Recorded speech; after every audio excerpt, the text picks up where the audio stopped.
In this video, I'd like to give some tips on how you can improve your deadlift lockout. So if you're struggling with soft knees or pulling your shoulders back at the top of the deadlift, today's video will help. So an example of what that deadlift looks like that we would want to correct is we would start from the floor, you get it to your knees, and then people tend to pull the bar back with their lower back, and they end with their knees bent. So at full speed, it kind of looks like this.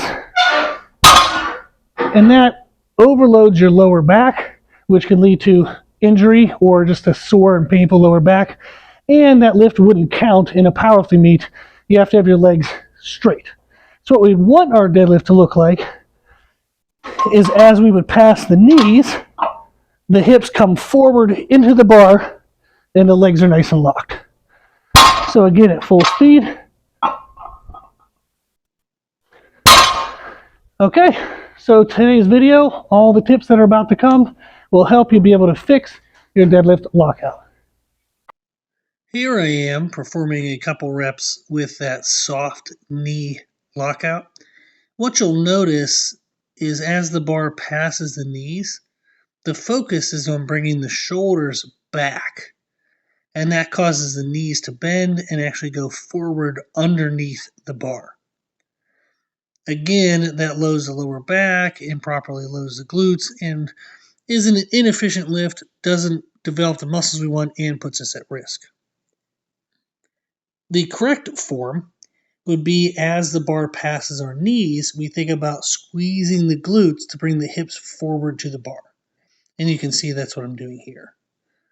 Now, due to the heaviness of max weight loads, the shoulders are still going to be kind of pulled down and forward, but we do want the legs straight and the hips straight at the lockout. The first tip is going to be to look at our grip. Often people use a double overhand grip, which is where you just simply grab the bar like you're grabbing a coffee mug or a door handle. But this is a very weak grip position. If the body recognizes that this is a weak position, it'll try to scoot its legs under the bar to try to help the grip. Instead, we have two options. We have a mixed grip option. You can see here that I have one hand overhand and one hand underhand. That way, as the bar would roll out of one hand, roll into the fingers of one hand, it would actually roll into the palm of the other. That makes it a very strong option. The other option we have is a hook grip, which looks like the double overhand, but my pointer finger and middle finger are actually wrapping over the bar and over my thumb. So you can see that I hook my fingers around my thumb, and then that way when I lift up, the bar pulls against my thumb, and then I'm holding my thumb in place to help prevent the bar from rolling out of my hand. Again, you can see here if I just use a basic double overhand grip, and if my body registers that that's weak, it'll try to scoot the knees forward and put the thighs under the bar to try to help hold some of that weight. So instead, we want to go ahead and use one of those options, and I'll show here using the mixed grip option to help us get a more secured grip so we can get a better lockout. So with the mixed grip option, I'm able to bring my glutes towards the bar and be able to support the weight all in my hands. And this allows me to have a much better lockout. The second tip we want to think about is that the hips need to come to the bar. Here is a fun variation that I do with clients at Brutal Iron Gym is we call these rack slide deadlifts. So we have wooden slats against the rack, and we just think about the bar coming up in a straight pattern. So rather than bringing the bar back towards us by pulling our shoulders back, we think about bringing the glutes forward to the bar. Another exercise that we use to practice this concept is lockout RDLs. So I start the bar from the floor, and then I take the bar from just under my kneecap and think about bringing my butt forward into the bar rather than thinking of pulling my shoulders back. So you leave your shoulders over your knees at the bottom and just think about squeezing your glutes to bring your hips between your shoulders and your knees. Again, here's another angle so you can see how low we go in these. It's a shortened RDL, so it's just a lockout RDL. Is you're just going to come just below the kneecap.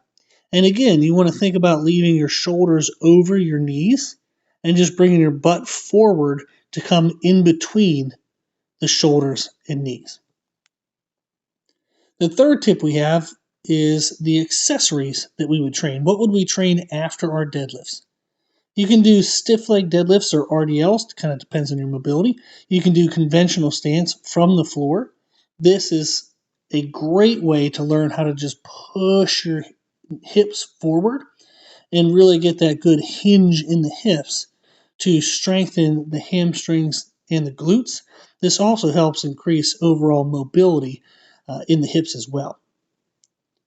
We also can do a wide stance version, so a sumo stance, stiff leg deadlift or RDL.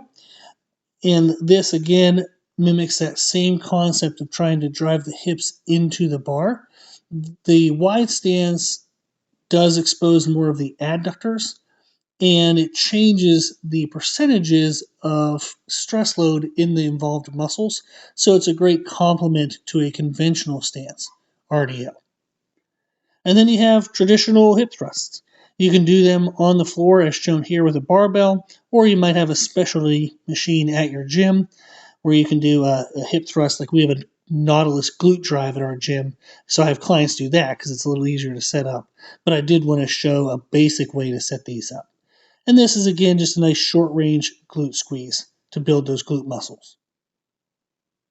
Hopefully all of those tips were helpful. Go ahead and give them a try in your next deadlift workout. And to learn more and get a full explanation of everything, you can listen to the following podcast.